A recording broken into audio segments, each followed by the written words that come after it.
52 चंडीपुर विधानसभा केंद्र खबजा मंत्री टिंकुरायनि आमचायो समरुर पार ग्राम पंचायत नि 3 नम्बर वार्ड सीपीएम ते कांग्रेस याकरै एससी बसंनि बेबागै खरक बाची बुटार बीजेपी नि बानारंखा बरगनो बीजेपी नि बानाया फारै बदल लामसगैनाका संखालगो मोर्चा मंडल कास्को जमीन आली ताइकक नारकथेनि मुचां आली पाठा कतनि मंत्री बख्र मोदी जिनो ताइ हास्तेनि मंत्री अकरा प्रोफेसर डॉक्टर मानिक साहनो हामबाय फरका तानि मले मोदी मानिक नि जे ताबुकनि हापा संखालगो हायकेबा एससी बसंनि बागै बेलायखेनो हामक्रायनि सामुं ताङि दंगो अबनो नुगैनो सालबुरुम बुरुम न तै एससी बसंनि बररबो मोदी मानिक साहानि हामक्रायनो नुगैनाय ताबु बीजेपी नि बानारमै नाइन्दो मोदी जिनो हेनो हाय 2024 नि चंबारिबो कप्लाय खैबाबाय तैसा बाथा कतनि मंत्री बख्र स्नामनो थांतगो अबदि हायनो हनि सायखनारका संखालगो हायकेबा एससी बसंनि इंगै एससी मोर्चानि मंडल कास्को जमीन आली আমি কেন বিজেপি করি আর করব তার কিছু উদাহরণ আপনাদের সামনে তুলে ধরছি। বন্ধুগণ, দীর্ঘ 65 বছর ক্ষমতায় ছিল, স্বাধীনের পর থেকে কংগ্রেস ক্ষমতায় ছিল, সংখ্যালঘু মুসলমানের কোনো উন্নয়ন করেনি, উচ্চ শিক্ষার ব্যবস্থা করেনি। তা আমাদের জন্য দুর্ভাগ্যজনক।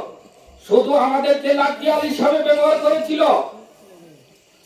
বন্ধুগণ, তা আমাদের জন্য দুর্ভাগ্যজনক। 2014 সালে নরেন্দ্র মোদী সরকার কেন্দ্রে আসার পর মুসলমানের জন্য অনেক কাজ করেছেন, অনেক প্রকল্প হাতে নিয়েছেন। আমি দুই একটি কথা বলে আমার আলোচনা শেষ করব।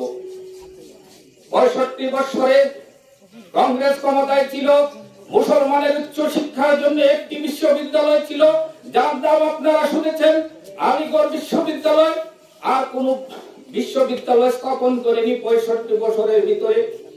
কিন্তু আমাদের নরেন্দ্র মোদী সরকার আসার পর মুসলমানের উচ্চ শিক্ষার জন্য আর 5টি বিশ্ববিদ্যালয় স্থাপন করেন। যারা 2 নম্বরে যারা ভারতবর্ষের মুসলমান 65 বছর প্রত্যেক বছর হজ যাত্রীরা হজ পালন করতে মক্কা মদিনায় যায়, তাদের কথা কোনোদিন চিন্তা করেনি। কিন্তু আমাদের নরেন্দ্র মোদী সরকার আসার পর যারা হজ পালন করতে মুসলমানরা বিদেশে যান, তাদের কথা চিন্তা করে মুসলমানের থাকা খাওয়ার জন্য 2500 কোটি দিয়ে 70,000 কামরা ঘর বানিয়ে দেন।